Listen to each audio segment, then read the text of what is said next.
Experience the ultimate. Welcome to Force10 Powerkites. The following video will show you a few flying maneuvers you can master with the Force10. This store can help you with all the aspects of Force10 flying, from simple tuning to maintaining your kite. And feel free at any time to call on us at the factory for extra help.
The Force10 can be flown in winds from 4 to 40 miles an hour. It stands up very well to crashes, and when flown over the water, it can be a real pretty sight to watch. Lee Sidgwick, World Stunt Kite Champion, talks about his experiences flying the Force10. Things are going real good with the Force10. I've been quad lining it an awful lot lately, and it really, I think, helps on the performance, and you're able to launch it upside down to a much quicker turn and depower it and power it up. And the new graphite that's in the kite is helpful too, because it makes it a lot stiffer and not takes. You had used a little more wind today? Yeah, I could have used. I think the wind died down to 2 or 3 when I was out there flying. It was tough to get any good spins, and so I did a lot of floating and stuff like that. Lee Sedgwick invented and has mastered quad line flying. He flew the Force10 in major kite competitions in 1990, winning some in his event.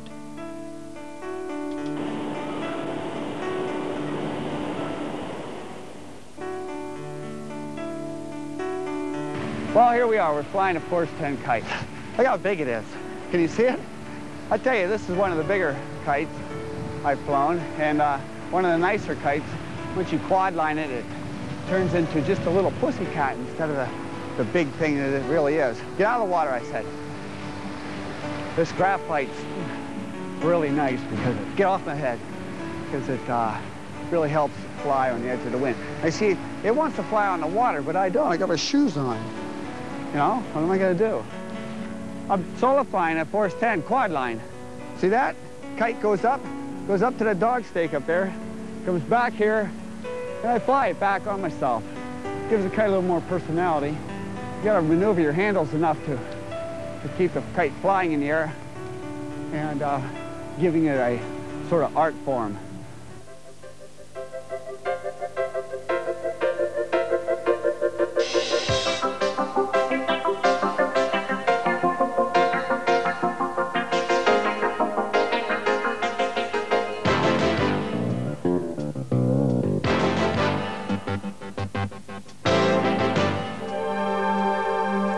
Kitty Hawk Kites in Nags Head, North Carolina in 1990 was the home of the first Power Kiting Challenge. The contest consisted of skiing using only your feet on sand. The fastest time through the 300-foot course was set by Steve Shapson in 28 seconds, flying 4 stacked Force 10s in winds of only 10 miles an hour.